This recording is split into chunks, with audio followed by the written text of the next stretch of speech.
and how good is to meet everyone together again and to worship God together. Last week we didn't have a meeting here because of Passover dinner, so I'm sure we all were missing this time. I really like to worship God with all my church, with my brothers and sisters in the body of the Christ. Even after a worship like this, it's like you don't want to talk anymore. All you want is just to keep worship and to keep pray. But always we have the time of the message of the word. God is giving us a word, and we are with happiness, we want to accept and to get it to our life. And I believe that the words that we're gonna have today, they will change our life, and we all need to hear them. Because when we are growing in God, we are learning more, we know about Him more, we know Him more. We cannot eat the food of yesterday. We cannot eat the manna of yesterday. Do you remember when they were going out from Egypt in the desert, the Israelis, they were so stingy. They started to take more and more manna from the bread that God gave them from the heavens. They started to collect them for later. We are Jewish, you know who we are. We like to collect, we like to take care of things. Something that came for free to me from the heaven, you think I will not collect it for later? It's better for me to pick up all the manna I can see and to collect it to have. Especially you don't know if tomorrow it will be another manna or no.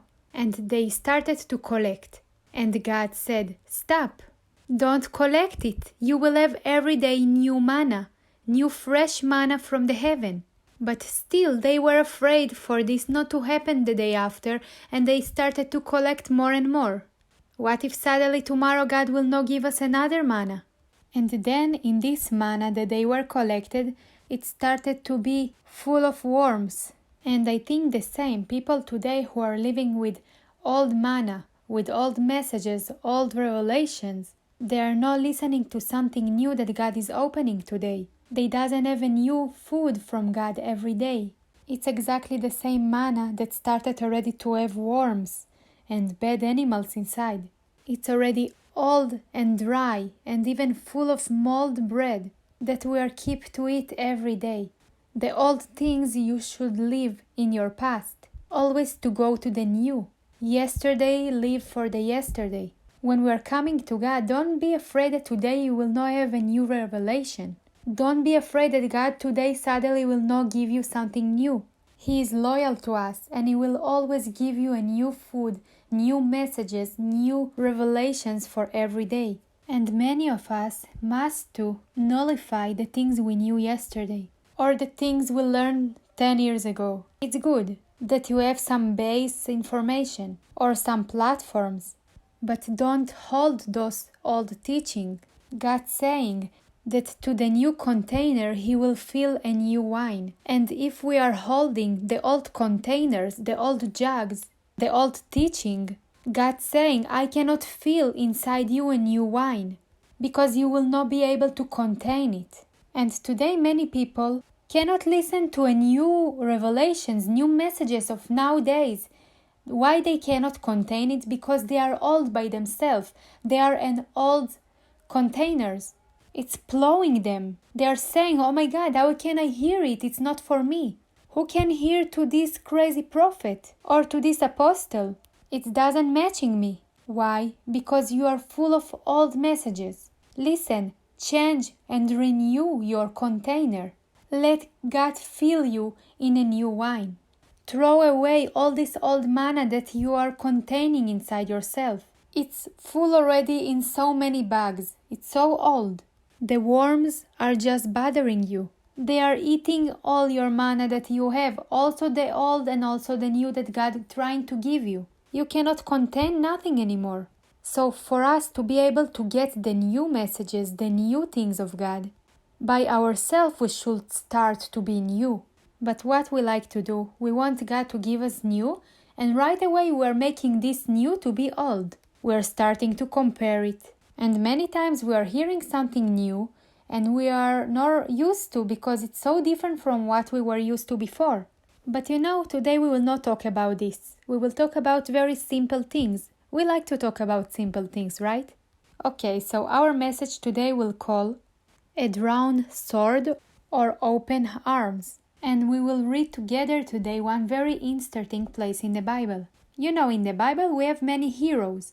And there are some heroes that they are very famous. We like to talk about them. We're learning from them a lot. We are putting our attention on them the most. Because they are very special. They have some very interesting history about them life. And by all our Christian life, we are learning about them a lot. But there are some heroes that we are not talking about too much. They are not so famous like other ones. They are in the Bible somewhere, but we are not paying to them so much attention because maybe they are not important enough for us, or maybe because we're thinking we are not be able to learn something new from them about our lives. But I like to look for the things that maybe another things doesn't care about. And I very like to learn with God and for Him to show me things that even through those people from the Bible, those heroes, that we are not expecting to learn from them something. He actually teaching us something very important. And we all remember about our father, Jacob, that at the end his name changed to Israel by God. How many messages have you heard about Jacob? Thousands. And we heard many types of messages about him. And how many messages have you heard about his brother, Esau? I cannot say thousands. But sometimes we are thinking that one hero will be a lot more important than another one.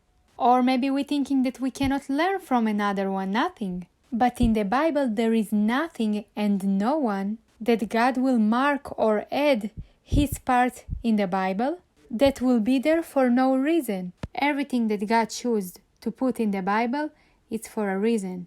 And today I want us to talk about Esau, not about Jacob. And we will talk about his personality, about how he was living, how he was raising up, and what kind of lesson for our life we have to learn from his life, what God wants to teach us through him. Let's open Genesis 25 from 22 to 28. Isaac prayed to the Lord on behalf of his wife because she was childless. The Lord answered his prayer, and his wife Rebekah became pregnant. The babies jostled each other within her, and she said, "Why is this happening to me?" So she went to inquire of the Lord. The Lord said to her, "Two nations are in your womb, and two people from within you will be separated. One people will be stronger than the other, and the older will serve the younger." When the time came for her to give birth, there were twin boys in her womb. The first to come out was red, and his whole body was like a hairy garment. So they named him Esau. After this, his brother came out, with his hand grasping Esau's heel. So he was named Jacob. Isaac was 60 years old when Rebekah gave birth to them. The boys grew up, and Esau became a skillful hunter, a man of the open country, while Jacob was content to stay at home among the tents. Isaac, who had a taste for wild game, loved Esau, but Rebekah loved Jacob. Wow! So here even we can see when those two babies were inside the womb of Rebekah, there was already a war between them. Have you felt ever that inside you there is a war of some two nations? Sometimes we have some two very strong emotions that we are feeling, and it feels like they're gonna win us, that they are stronger than us, even if they are going out from us first. But it doesn't mean that this what will control your life. Sometimes the youngest or the weakest, the one that will look like he will not win, he is the one who gonna win. And here in this prophecy, when God said it to Rebekah, it sounds like it's not real. How the older will serve the younger, the strong will serve the weak. Sounds not logic. Sometimes the weakest emotions, the ones that we are not so much paying attention for, they are the one who gonna lead us in the future. You know, sometimes we can't prophesy to ourselves when God giving us a word. You don't even need to look for a crazy famous prophet. We can put our hands on ourselves and we can give a prophecy to ourselves. Sometimes we're letting to some very strong emotions to control us, because this strong emotion of your spirit is fighting with the weak one. Maybe now he's trying to go ahead. Maybe now he is controlling. But this is not what we're going to talk about today. It's just some prophecy that I got from God when I was writing this message. I'm just sharing it with you. That we can hold ourselves and our spirits when there is some war or something not organized inside ourselves or in our life. So let's go back to Esau. God said to Rebekah that the old son will serve the young one. When she gave birth, those two twins, they were really different. One of them was very quiet, calm, good Jewish guy that was spending most of his days in the house, in the tent, with his mother, with his lovely, lovely mother. And the other brother was a hunter, was very wild, going outside. Can you see the difference between them? And this little Jewish kid, Jacob, that was the favorite on his mother, actually, as we know the story later, he stayed with his mother till the end. And let's just pay attention to the sentence 28 that we just read, how it says why Yitzchak, the father, liked the older son, Esau, more than the younger. Look what a weird reason. We are talking now about relationship between parents and kids. We are talking about twins, two sons. If they're brothers and even twins, they should be really similar to each other. Maybe one has more hair and the other one is more thin, but they look the same almost, And look at those two different relationships and treating of the two parents to those two childs. Here it says that the father Yitzchak liked more the older son Esau. And look exactly the words it says here when we read. Yitzchak, who had a taste for wild games, loved Esau. Wow, and I'm saying, can it be the only reason why you will like one kid more than the other? Think, why do we love our sons, our kids? How it can be that the only reason that they are writing here why Yitzchak liked his son more just because he knows how to hunt and how to give him a good food. And the second part of the same sentence said, but Rebekah loved Jacob. What does it mean? It doesn't say she loved more Jacob than she liked Esau, or she was preferring to be with Jacob, or connecting more. Here it's clearly said she loved just Jacob. Not more, not a little bit more, just loved him. And what we can see here, that two parents, that one of them loved one son just because he was making for him a good meals. Weird relationship, right? And the mother just loved one of them. And here it doesn't even said why. What is the reason for her to love him more? She just loved him. And look at those two sons. I will pay attention a little bit more to Esau. But those two kids, they were born and they were raised up with the spirit of rejection. And today I want to talk a little bit about this spirit, because it's very important. Because when kids are born without love, when the parents giving birth to a kid that they doesn't even want them to have them, many times those kids who born to a parent that doesn't want them enough, doesn't giving them the right attention, they are growing in this spirit, the spirit of rejection.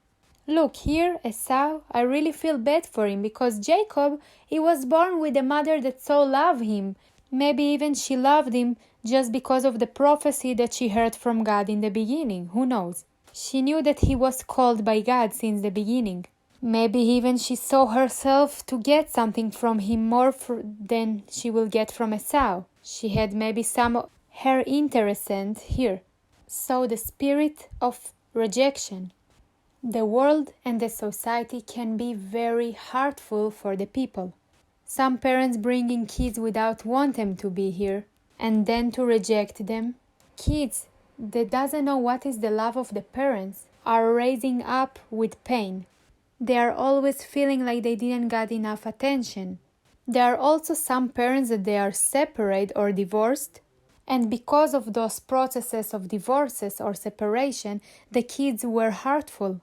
And not just this, the spirit of rejection can be also between two people from different nations, that there is some racism between them and they are not accepting each other because of the skin color. because of some nationals or culture. It means that the spirit of rejection is not just between parents and kids. It can be from everywhere in the society, that every person can get it and to live with this spirit. So what's happening to a person who is born to this world that looks so nice and good, but always he getting some jokes? The people that are around him are not accepting him. In his childhood, he was not getting enough love from his parents. He got toxic by the society. He doesn't know how to stand against all of this. A person like this really suffering in his life, he becoming to be someone that no one need or feel like this, especially someone that didn't get enough love from his parents, especially from his mother. The signals of rejection are, because of the sinner nation, the people always trying to hurt each other. And this is why the amount of people that they are rejected is growing. The spirit of rejection, giving to a person to feel like no one needs him. He wants to be loved by someone, but he feels like no one likes him. He wants to be part of the society, but he always feels like he's a stranger. A person with this spirit feels like he is not enough for nothing. He cannot do nothing. They are not trust anybody. And this person will feel jealousy. He will be depends on what people gonna say. He will have fear to be rejected again. He will not have enough motivation and he will not appreciate himself. Of course, not all the people are going to this radical point, but most of the time this feeling like no one needs you, no one loves you, everyone laughing about you, everyone are judging you, and many people just suicide themselves because of those things. And most of the time all this starting from the very beginning of our life, childhood. When especially the parent didn't give the right treating, they didn't give enough attention that the kid need. Fights in the family. When the parents are fighting always between them and they forgetting about the kids. They are feeling rejected from the very close people for them parents. Those kids are growing with this spirit, with this feeling of rejection, and they always accepting a knife in the back. Most of the time these feelings are staying with them for many years. This is why many people cannot find good friends. It's very hard for them to trust someone, to call someone a friend. They are trying to stay on the side. Who can understand what I'm talking about? I'm sure that there is no a person in the world that never met the spirit of rejection in his life. And the most terrible is when we are talking about Jacob and Esau. They are two close brothers. The most terrible is that when in the church, between the spiritual family, someone will feel rejected. Someone will feel like his spiritual parents in the church are not loving him enough. Now I will say something very important, something that God told me. Many people like them kids, they are doing anything for them kids. But when those people are becoming to be spiritual parents, they are not giving the same love like the spiritual son should get. I will say now something to the pastors, to the servers. We have to learn how to love our kids, not the same like Yitzchak loved Esau. Not because that your son giving you good food or bringing you fruits, but to love them just because of the fact that they are your spiritual sons. Because many times the pastors loves you because you are a good server in the church, because you have fruits from your service. If you will not bring with you 3 people to this meeting in my house, or if you will not make a nice food or good food for this meeting, you are laughing. But many times we don't know how to love our kids, as physical as spiritual. But a person that walking with God, that doesn't have the spirit of rejection inside himself, most of the time the one who has this spirit of rejection inside him, he will show it to another people. He is rejected and he gonna make another people rejected. A person can give and share just the things that he has. If a person lives with this spirit of rejection, when he will start to serve, around him will be the same people as him. Everyone will be hurtful from the other one. It will be a meeting of rejected and hurtful people.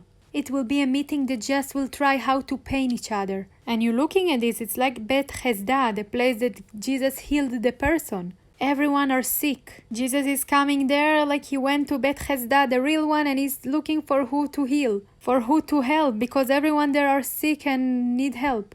Do you remember I just told you not too long ago about a church that looks like Bethesda? Everyone are sick. Everyone need help. Of course, I'm not talking about our church. Don't worry.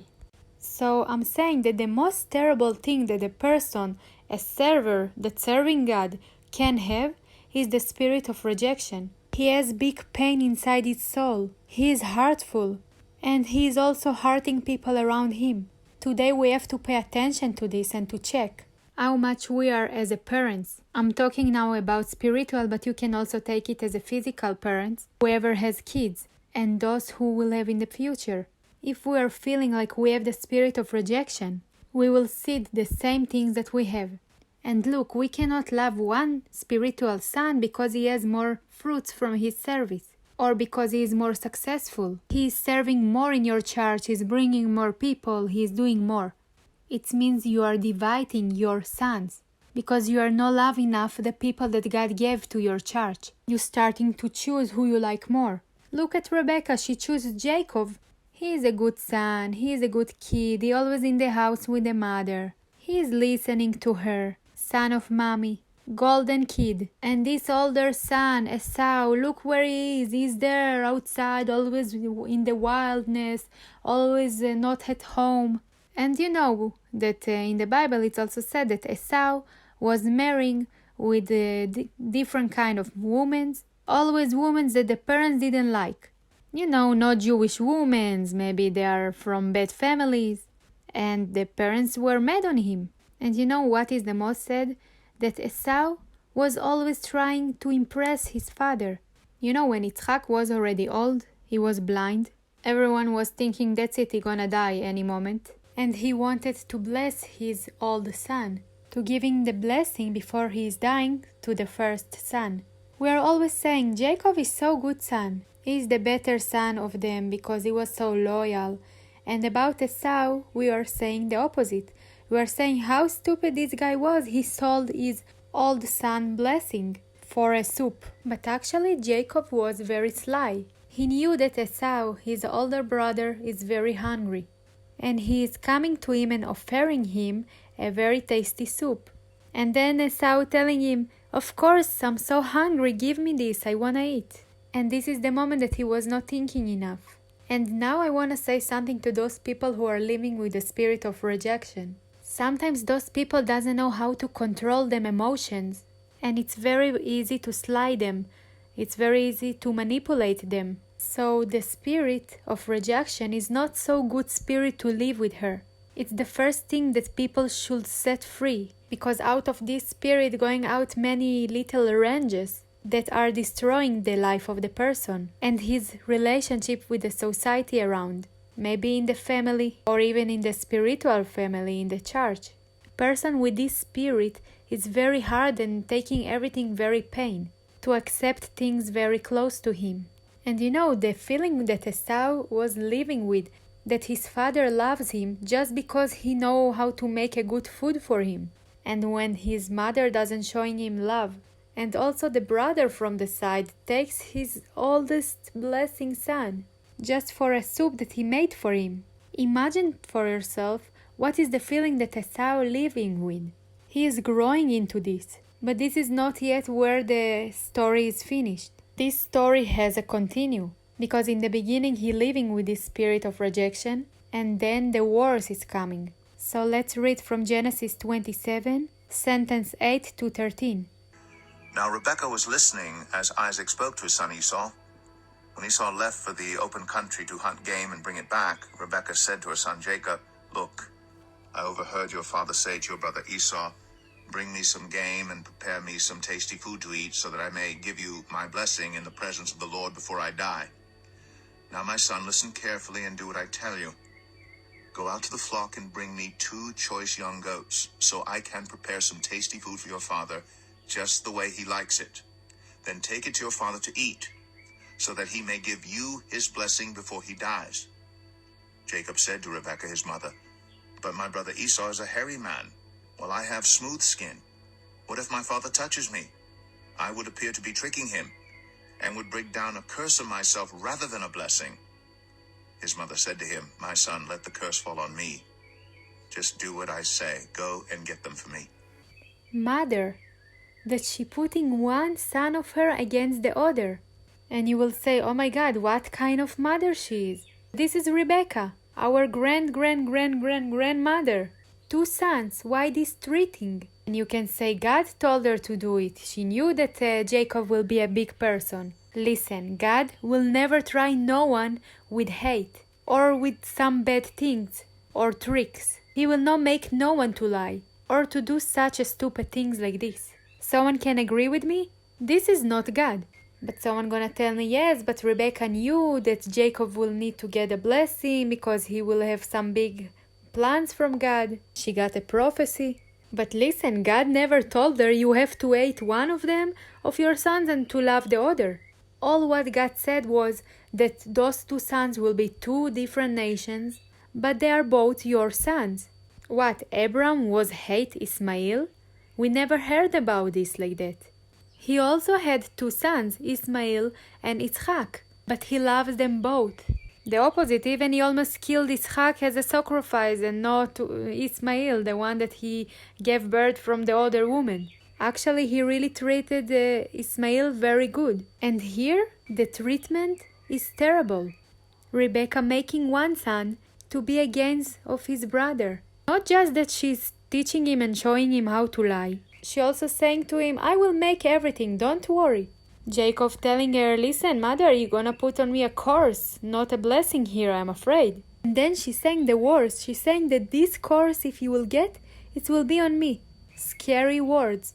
But Jacob, as we said, he is a really good son of mother. He is listening to his mother. You know, after all, Jacob has a big call from God. He will be a nation out of him. Big plans from God, so let's make everything instead of God and let's just put our call in our hands. Actually, Rebecca here is kind of maybe helping to God.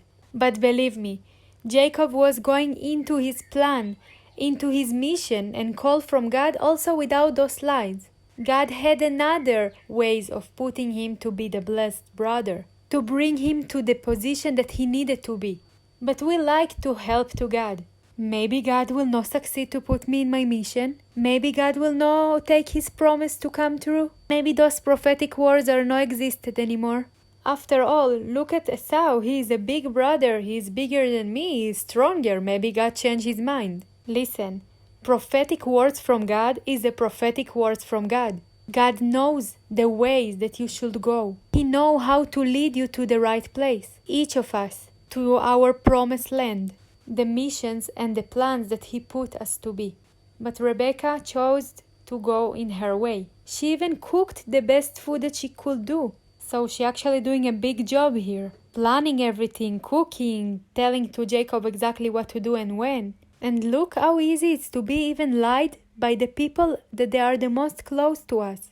You know, I will say something right now. Many people maybe will be hurtful from me. But it's fine, I'm used to. Many people are leaving them churches hurtful, especially from them spiritual parents in the church, from them leaders or them pastors. Do you know why?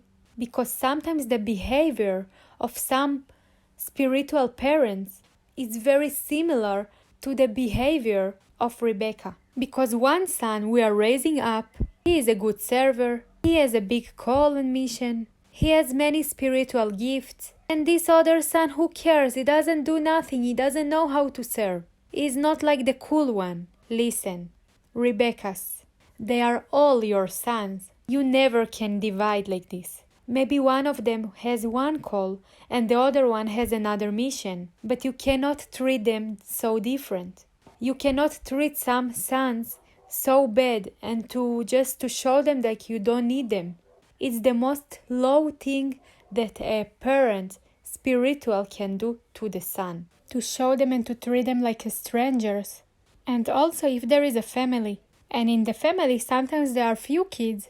And they are all so different from each other. I have 4. They are all different, believe me. All the 4 are different. There is no similar. No one of them. Maybe they look similar in the face, but in the personality completely different. To know how to appreciate them individuality as a personality, not to reject any one of them. This is one of the important things that a parent should do. And if in our physical family we love each of them individual and separate, so we have to do it the same in the spiritual family. The question is in the heart of the parent. I was not wanted to be as Rebecca, and either no Yitzchak. I don't want and I will never be. I'm rejecting this behavior in the name of Jesus. Because it's crazy, right? Now you feel like it's kind of crazy what she did there? It was not the right thing to do to Esau. And look, she's taking the course on herself. You know what? All the wives of Abraham, Yitzchak, and Jacob, they were not able to give birth. You know that Yitzchak was praying and asking from God for Rebecca to be able to give birth. Abraham was the same. He was praying and asking for kids. Yitzchak and Jacob, they were also asking for kids. All the wives were not able to give birth, but then God gave them. And here, the kids, the son, Jacob and Esau, they were as a gift from God. You know, so many pastors around the world are praying to have a big churches. Many students, many people in the church. But why, when you are asking and praying for God to get those people to your church, why then when you have them already, you are treating them like Rebecca did to Esau? Listen, I'm sure I will get some phone calls after this message, or messages. And this is bringing your course. Because what we are seeding, this is what will grow. All those things that Rebecca tried to help to God in her way, to raise up one son and to step on the other. Believe me that her words, the course of you will be on me, she took it. We are going ahead. And then the story is going ahead. I will not read because we already know it. As we said, Yitzchak was old. He was already blind. When Jacob was in front of him to wait for the blessing instead of Esau, the father, the blind, he really felt that the hands of Jacob were hairy. He really thought it was Esau. And then he blessed him. And then later, when the real Esau came after he was cooking, he did his job. He came to his father to get the blessing, as he promised him. Only then the father Yitzchak understood that he was lied by Jacob. Then in sentence 39 we can read, My father? Yes, my son, he answered. Who is it? Jacob said to his father, I am Esau, your firstborn. I have done as you told me. Please sit up and eat some of my game so that you may give me your blessing. Isaac asked his son, How did you find it so quickly, my son? The Lord your God gave me success, he replied. Then Isaac said to Jacob, Come near so I can touch you, my son, to know whether you really are my son Esau or not. Jacob went close to his father Isaac, who touched him and said, The voice is the voice of Jacob, but the hands are the hands of Esau. He did not recognize him, for his hands were hairy, like those of his brother Esau. So he proceeded to bless him. Are you really my son Esau? He asked. I am, he replied. Then he said, My son, bring me some of your game to eat, so that I may give you my blessing. Jacob brought it to him, and he ate. And he brought some wine, and he drank. Then his father Isaac said to him, Come here, my son, and kiss me. So he went to him and kissed him. When Isaac caught the smell of his clothes, he blessed him and said, Ah, the smell of my son is like the smell of a field that the Lord has blessed. May God give you heaven's dew and earth's richness, and abundance of grain and new wine. May nations serve you, and peoples bow down to you. Be Lord over your brothers, and may the sons of your mother bow down to you.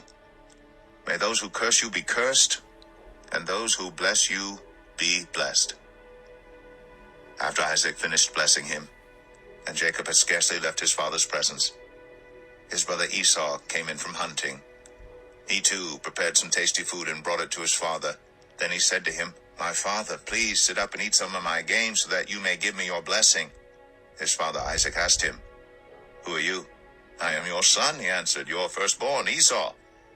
Isaac trembled violently and said, Who was it then that hunted game and brought it to me? I ate it just before you came, and I blessed him, and indeed he will be blessed." When Esau heard his father's words, he burst out with a loud and bitter cry, and said to his father, "Bless me, me too, my father." But he said, "Your brother came deceitfully and took your blessing." Esau said, "Isn't he rightly named Jacob?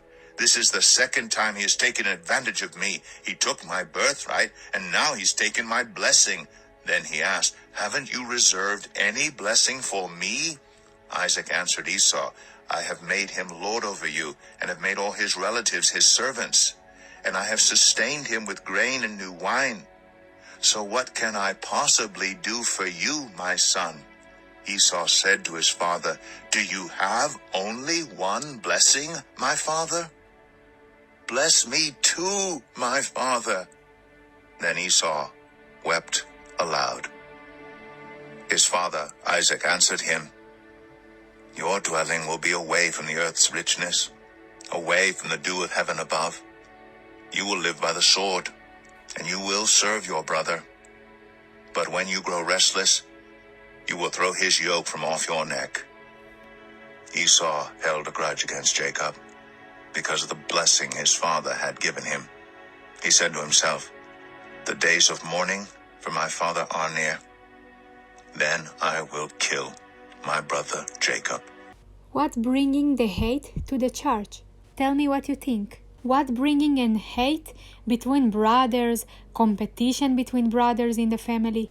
Because when one is rejected and the other is loved by everyone, the competition between them is coming into. One son can see that he is the loved one, everyone giving him everything he wants. They are always worshipping everything he's doing. He is loved by everyone. The other one is also a son, but he always feels less. He feels like no one loves him enough, not enough attention.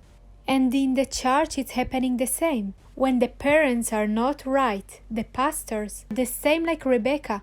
The sons are the same like Ishak, those who are on top of the service in the church, the leaders. Accepting one group of sons, of servers, and the other one they are rejecting.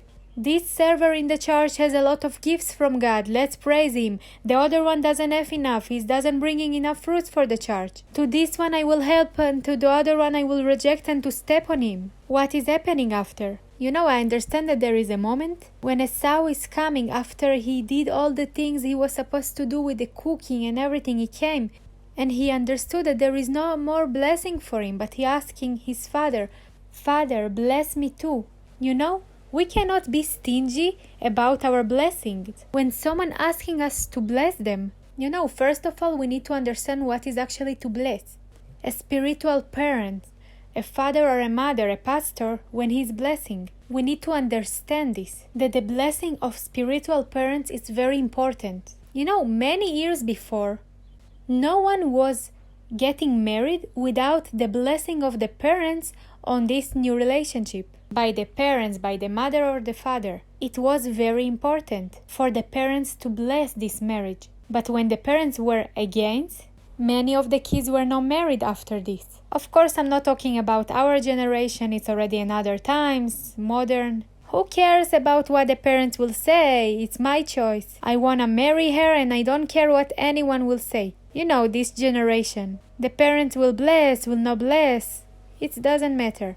And many people thinking the same also about the spiritual parents, the pastors. But I'm telling you, there are moments in your life that it's very important if your parent spiritual will bless you. It's very important, even just with words. Because when your spiritual parents are blessing you, he has the authority of God on you.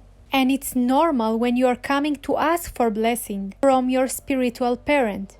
I remember when my kids were little, on my boys, I was putting my hands on them before they were going to the kindergarten, and I was blessing them with the bless of Aharon. I was not letting them go out without this blessing.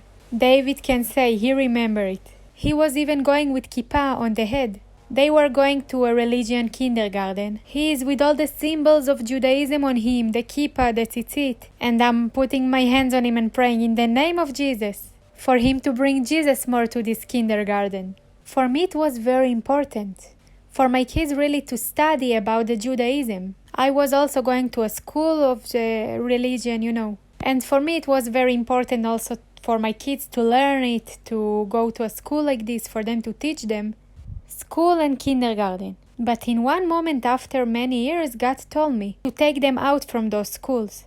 For all this religion will not go too deep to them. So I just moved them to another school. But something until the 3rd grade, they were studying in religion school. So also then I had a big revelation from God that the blessing of the parents is very important. I was not them spiritual parent, but I was their mother, and it was very important for me to put my hand on them and to bless them. Listen, today I will say something to someone. Bless your kids. Bless them. To be mad on them you will always be able. For this you will have a lot of time, But more than this, at least one time a day, bless your sons.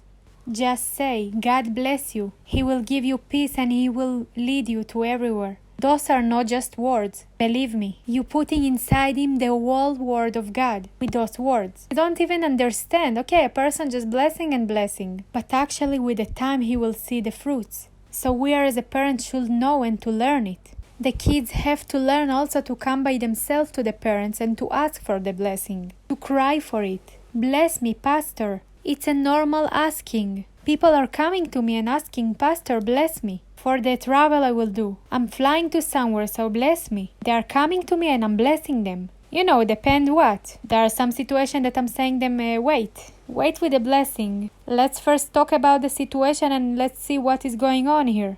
I will never bless sin. For example, a couple that they are not getting married doesn't want to get married. They want to move together to live. They are asking me, Pastor, bless us for our moving to live together. Of course I will not bless. The opposite, I will take them to do a ceremony for them first. And after this, I will bless them the most I can. There are things we need to understand. And here I like the position of Esau. The father didn't bless him. He gave all the blessing to Jacob. And look at Esau, on who he got mad. He didn't get mad on his father, but on his brother. And look, sometimes the parents are seeding something, and then they see that the kids are living in the fruits that the parents just seed. But if the son has the right heart, he will not be mad on the parent, but will start a competition between the brothers. And here look what he's saying. He got so mad on his brother and he's saying, whenever my father will die, I will kill my brother. A person that was growing up with the spirit of rejection, this is a normal reaction. The two most important people of his life rejected him, his mother and his brother, the worst feeling ever. The people that you didn't accept it from them, nothing. You didn't know they are able to do it to you. And this is even more throwing him away. Giving him more hate, more understanding that no one loves him, no one needs him, by his mother and by his brother. But of course Rebecca took care of Jacob. She took all his things, told him, listen, run away because your brother wanna kill you. And this is the way that she's saving her lovely son. And look, the history is keep going, and after many years, Esau never really killing him, as he said. He doesn't even looking for him. Sometimes when someone very hurting us, we want to kill him. Don't tell me that you never had this feeling. We are Christians. We are also rightful, so good people. And sometimes when our soul is so painful, you can say words that no one even can imagine you will say. Your spirit will not say the same words. But we are so spiritual. But sometimes in your house, you are not so spiritual as you think. In my life, I said many times, to myself, to people, there are things I will not be able to forgive never. Who said it too? Oh, many people said it here. Each of us said it. That there are things that I will never ever will be able to forgive. I'm sure that everyone said it. But there is a time that's coming. I'm sure like Esau, he said, I'm ready to kill my brother. I just will wait when my father will die. He treated me like this. My mother helped him to do it. It was very pain to Esau. He was rejected. He was ready to kill. Rebecca knew that he is really serious in his words. So Rebecca sent her Jacob's lovely son to another house. And now we will read a story about Esau and Jacob after many, many years. What happened then? It doesn't even say how many years passed. Let's say it was many years. So let's read from Genesis 33. Genesis 33. Jacob looked up, and there was Esau, coming with his 400 men.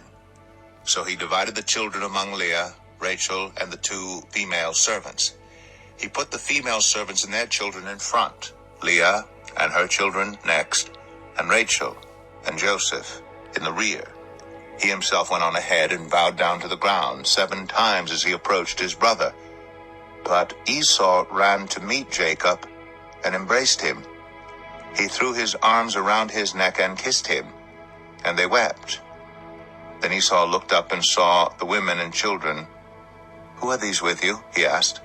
Jacob answered, "They are the children God has graciously given your servant." Then the female servants and their children approached and bowed down. Next, Leah and her children came and bowed down. Last of all came Joseph and Rachel, and they too bowed down. Esau asked, "What's the meaning of all these flocks and herds I met?" "To find favor in your eyes, my lord," he said. But Esau said, "I already have plenty, my brother. Keep what you have for yourself." "No, please," said Jacob. "If I have found favor in your eyes, accept this gift from me. For to see your face is like seeing the face of God. Now that you have received me favorably, please accept the present that was brought to you. For God has been gracious to me, and I have all I need." And because Jacob insisted, Esau accepted it. Then Esau said, "Let us be on our way. I'll accompany you." But Jacob said to him, "My Lord knows that the children are tender, and that I must care for the ewes and cows that are nursing their young. If they are driven hard just one day, all the animals will die. So let my Lord go on ahead of his servant, while I move along slowly at the pace of the flocks and herds before me and the pace of the children, until I come to my Lord in Seir." Esau said, "Then let me leave some of my men with you." "But why do that?" Jacob asked. "Just let me find favor in the eyes of my Lord." So that day Esau started on his way back to Seir. So when Esau saw Jacob from far, he started to run to him, hugged him, kissed him, and they both started to cry. And this brother that stole his blessing, this brother that he wanted to kill so much, and after all, the heart of Esau is amazing. He didn't took out his saw and killed him. Instead of this, he opened his arms to hug him. He hugged him, he kissed him, they started to cry. Because he understood that this brother, he also grew up in the same family I was growing up. He also passed through things, and he didn't do it to him because he hated him. He did it because he also was rejected by them parents. And after many years, Esau understood it. We always have a choice, to take out our saw or to open our arms to hug. Even though Esau was growing up in really hard treating and with all this rejection, but it will never say that we're doing right if we are hate. Many people trying to hide or to condemn themselves because they saying, "I was so painful, they destroyed my life, they did this and this to me, so I can do whatever I can and I want to do for them. They rejected me, so I will reject everyone around me." Listen, you don't need to hide or to defend ourselves with those arguments, because Esau doesn't matter everything. When a person has the right heart and when he has love, there is the seed of love. Doesn't matter what happened. The love is covering everything. If before you were saying something, "I will not be able to forgive it, never," I can tell you just one thing.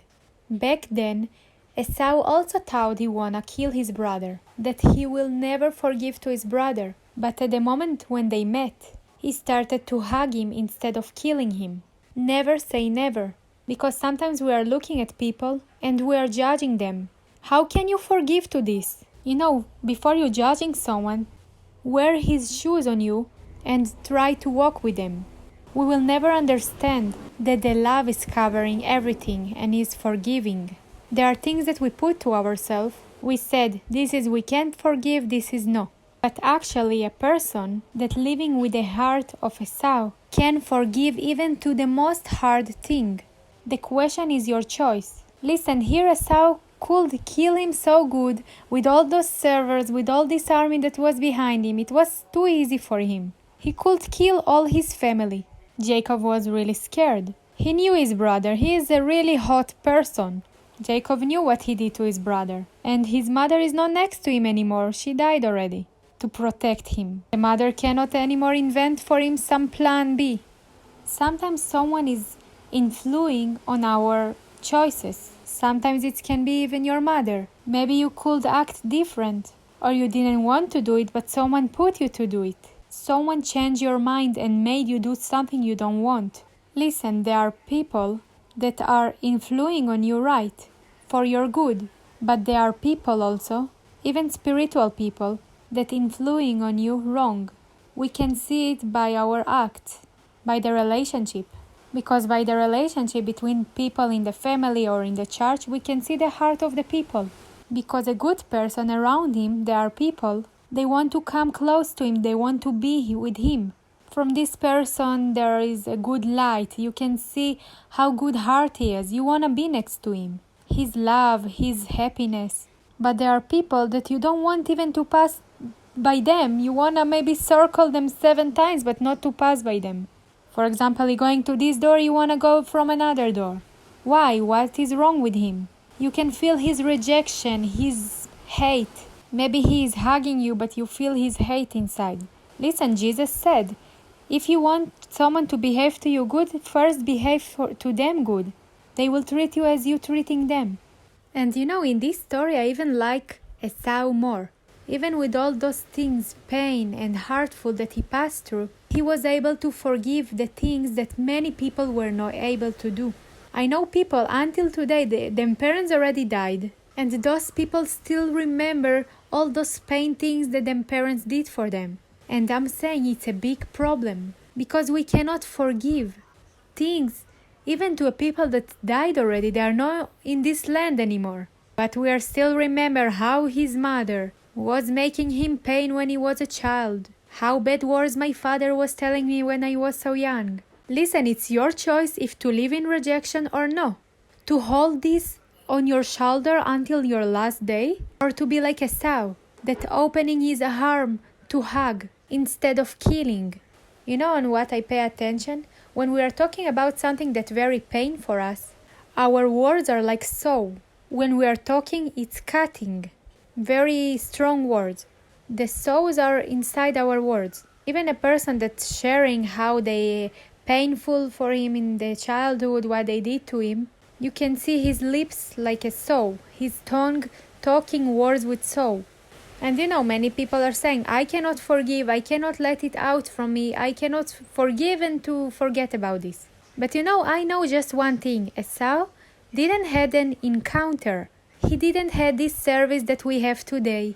Today people saying, I cannot forgive to my parents. I need to pass through 250 points and to learn about some things. Maybe then only maybe I will forgive them. To set free my soul because my mother didn't love me enough when I was a child. Listen, please, my dear. It sounds funny, but this is the fashion today. Esau had a choice without any encounter, without any service, without any books, without seminars of free. Just had a choice. To love my brother or to kill him and to hate. To take out the saw and to kill him or to hug him.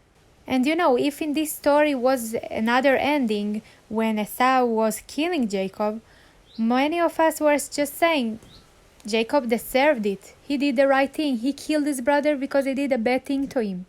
It's not that Jacob behaved good. No, there is a big reason for him to kill him. It was a big package of bad things he did to him. You have facts here what he did. But the choice was of Esau.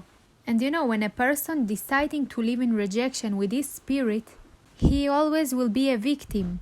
He always want to be the victim. He always feeling like everyone want to hurt him. Everyone laughing on him and judging him. He is always the victim of everyone. And this syndrome of sacrifice, of victim, will never let this person to go ahead. He will always have a bad relationship with God. In one side he is praying to God, but in the other side he has pain because of God. He is mad on God. God, why you did it? Where have you been when I passed through those things? Esau decided not to be the victim. He decided to forgive to his brother, to hug and to kiss him. Many people today should decide what he will do when he will meet his brother. Now I'm saying something, because one day you will need to meet someone that hurted you before, someone that did to you something bad that you still hate him. You will need to choose to act like Esau, to hug him and to accept him, or to reject him and to kill him right there. Of course, I'm not talking about physical kill. I'm just talking about that you can open your mouth so high, you will cut him with your words to a little pieces. Sometimes we don't even need to kill no one physical. With word, you can kill someone so bad that he will not be able to be the same as before. You knew it? Because our words can be so painful. After those words, this person will not even be able to stand up again. You know, in our world, there are so many people that they are hurtful. Just because of many people, instead of hug, they killed. And why this story I chose to talk about this? Because who was Esau and Jacob? They were brothers. This word is talking to you somehow? Do you know what is to be brothers? In the spirit and in the physical life, by the blood. Brother is brother. And you know, today God giving to the church the choice. Someone today should disconnect from this rejection spirit that they have, to be free from it. Believe me, you don't even need some encounter or special services for this, or not even seminar or some courses for it. All you need is to make a choice, if you want to keep live like this or no. And I'm telling you that today, in this moment, in this place, God can set you free from this. It's your choice. And I want to read one more place. Matthew 18:21-22. Then Peter came to Jesus and asked, Lord, how many times shall I forgive my brother or sister who sins against me? Up to 7 times? Jesus answered, I tell you, not 7 times, but 77 times. What does it mean? It was a weird answer. Peter took a beautiful number from the Bible, number 7. 7, it's a number of complete. And he said, Jesus, should I forgive him after even 7 times? Or if not, so how many times? And Jesus in another word saying, to a forgiveness there is no limit. When our heart is very tight, there is no space enough, very little. When we have pain in our soul, when we are focused on ourselves, when we see everyone as an enemy and no friends, when everything is negative for us, when we always see that someone will pain for us again, when someone will reject us again. If you are living in this way, you are in the syndrome of the victim. You are living in rejection, wake up. And to a person like this, he doesn't have forgiveness. But Jesus saying to us that the voice of Esau is screaming on earth today, in the church. The voice of Esau is a voice of forgiveness. The voice who calling you to forgive. To call you to open your arms and hug and not to kill. Listen, right now I'm talking to someone here. You said enough. Words that cut at people, enough. And sometimes one hug of you will cure an heart and a person that you hurt him so many times. Sometimes it's your brother in the church. Sometimes it's your husband or your wife. Sometimes it's very close person and sometimes it's your parents, your daughter or son. Someone today should open the arms to hug, to ask for forgiveness, to let the chance to your soul to be healed through this hug. Through the hug we are healed. Sometimes we are thinking, maybe Esau also think like this. Jacob is already so far from me, I will never see him again. If you don't see him physical, it doesn't mean that you will not think about him. When you are not forgiving, your mind will always think about this over and over as a cinema, as a movie. You know this feeling, 20 years you didn't see a person, but suddenly you thought about him. What came to your mind? You remember things that happened, and everything inside your body is in a mess, and you thinking all the bad things that happened. Everything is screaming and balding. What do you mean? You didn't see him for 20 years. But your soul sees him every day. You know why? Because you didn't forgive him. It doesn't letting your pain to go away. Person that forgiving, for him it's easy. All this heaviness falling from him. He is free. It's easy for him. Maybe Esau thought, oh, Jacob ran away. I will never see him again. But the day came. Listen, I'm talking now to someone here. The day will come that you will need to see this person. The person who rejected you. My dear Esau, I know you have a good heart. I know that you are able to forgive. If you are till today, run away from meeting someone with your Jacob, someone that hurted you so much. Listen, the meeting is close. When you will meet him, you will have a choice. Jesus saying that the forgiveness doesn't have limit. You will have a choice to hug and to kiss him, or to send out your soul and to cut him with your words. It's our choice. But I believe that the voice of Esau today is screaming to you. I believe that God calling you to forgiveness.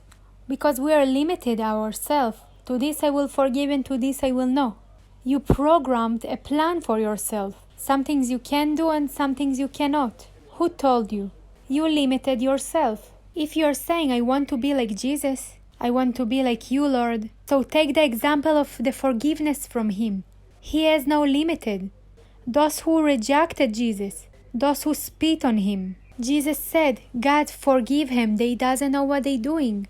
Yes, you will say, I'm not Jesus. I don't have so big a heart. You are not Jesus, but Jesus lives inside you. And only when we understand that the forgiveness doesn't have limited, we can forgive without limited. Doesn't matter what was, it's important what you will do when you will meet this person, your Jacob, that rejected you many years ago. And I believe that today we are taking something for ourselves. God is teaching us something very strong. I'm sure that before Esau met Jacob, he was thinking in his mind 1,000 times what to do.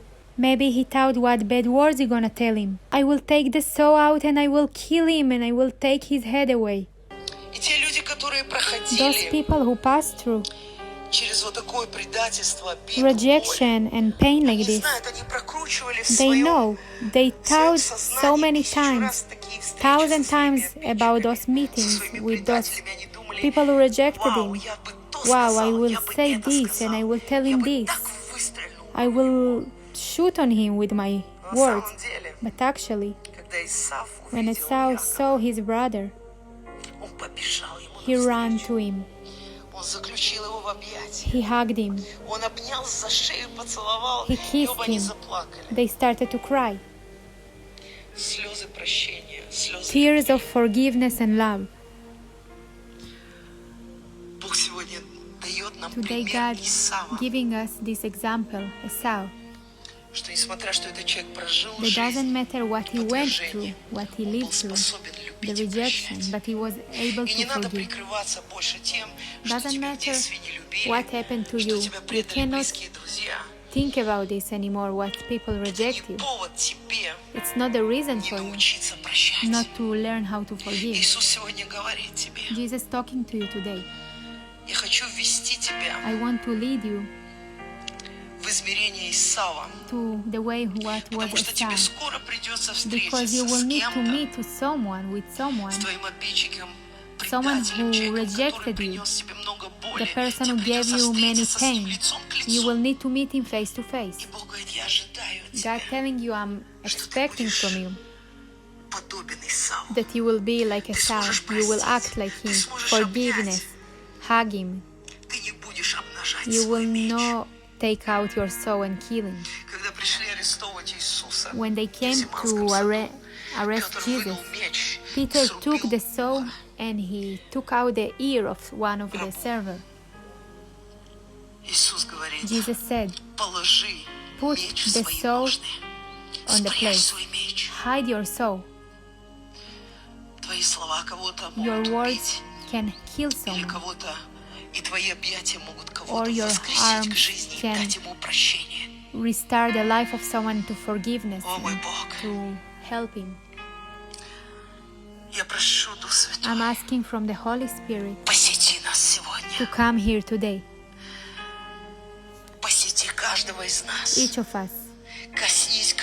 to touch each of us. Many people here were growing up in rejection. Many people were felt like they are strangers because the physical people, parents or spiritual parents rejected them. They were feeling like they are not loving them. I believe that you can set up free everyone from this spirit, and all those people who are watching us online. You can touch them with your hands and to set them free from this spirit. For each of us to feel that your love is taking away every spirit of rejection. Your love is a lot more than this. I'm asking that your amount of your love will come to those hearts and the souls. Everyone will get the freedom from rejection. Right now, they will feel how the oil of God healing and going into the soul, healing all the pain from the past. Right now, all those things are healing. We want to be everything inside you. We want to be those who are walking in your love, in your forgiveness. I'm asking from the Holy Spirit that right now, not just the pain will go away, but there will not stay even little stamp from those pain. That nothing will just fix for a few days or months. It will be completely healed. And they will remember them parents or those people who hurtful them, someone who rejected. I'm praying for them hearts will not pain anymore when they're gonna think. Will not have any more this pain and shame like the rejection gave them. Right now,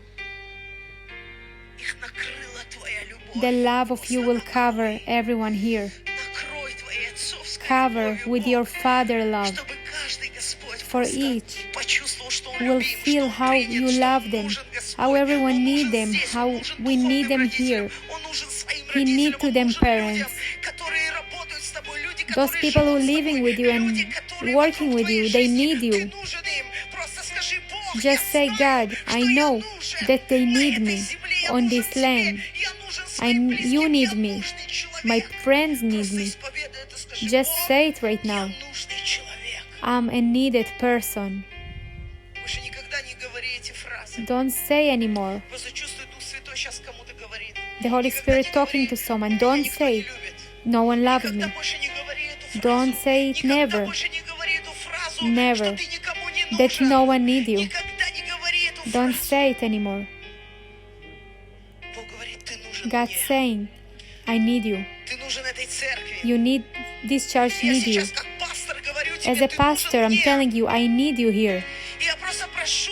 I'm asking God for all the pastors will know how to say to them spiritual sons. For the pastors, as a spiritual parents, will say, I love you to the sons.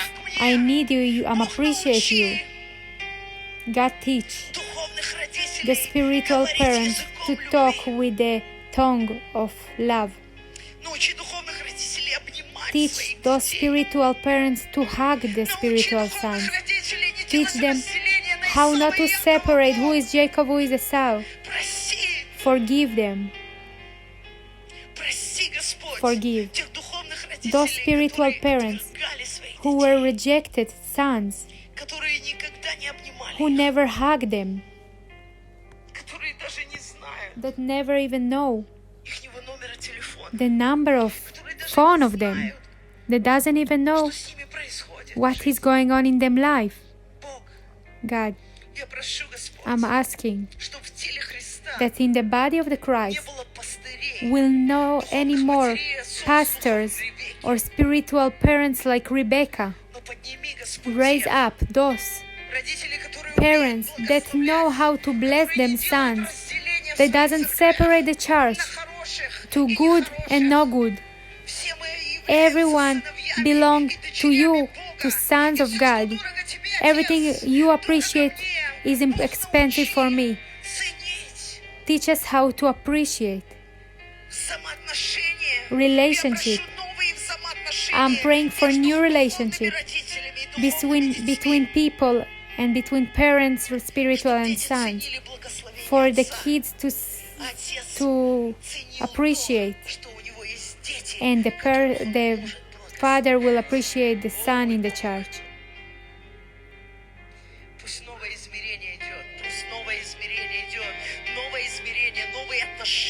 New relationship of spiritual parents with spiritual sons.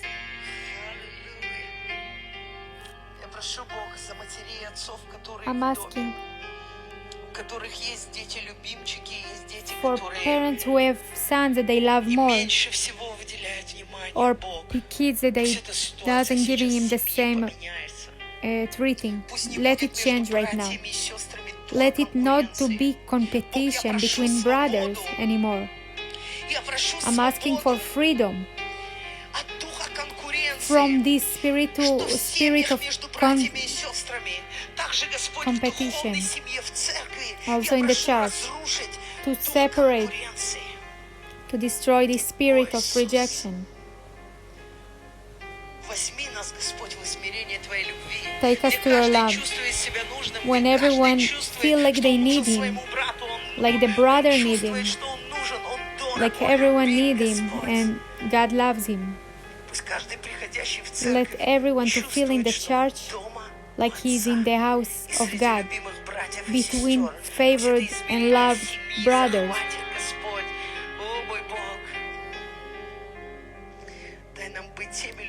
Let us be those people that will be able to open the arm and will never be able to take out the saw and to kill and to hurt people who rejected us before. Teach us unlimited forgiveness. You said, we're asking you how many times we can forgive. And you again say there is no limit. No limit. We're going into those words. Teach us how to forgive, that our forgiveness will be unlimited. For us never to put limits for us. To say that one thing we can and not one thing we cannot. You knew how to forgive everything. You're forgiving us every day. You see every day how we're failing and going up, but you're forgiving us all the time. Teach us to forgive the same. I'm asking for now, hearts will be healed, that fully in you today, with your love, they will feel complete. They will be able, ready, for every Esau will be ready to meet his Jacob, to bless your church, for us to be without limit, forgiveness, for us to be like you,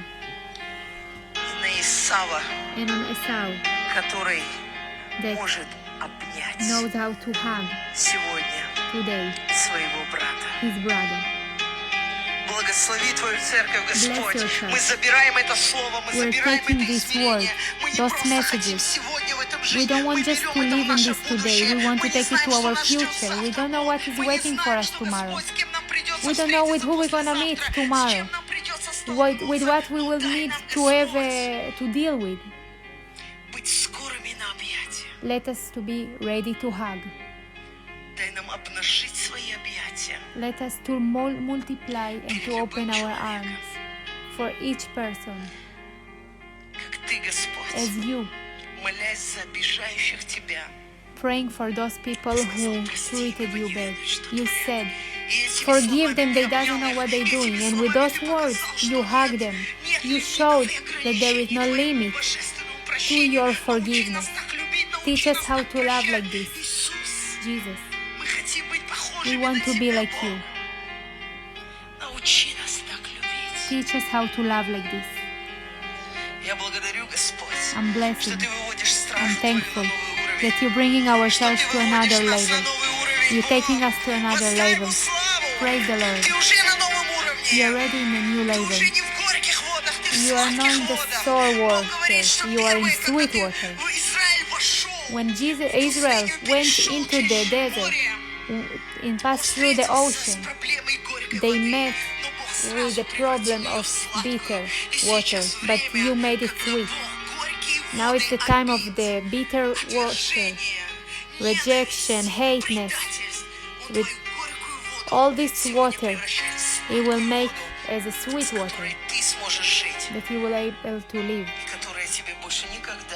that will never anymore will pain for you and bitter in your heart. Praise the Lord. Thank you, Jesus.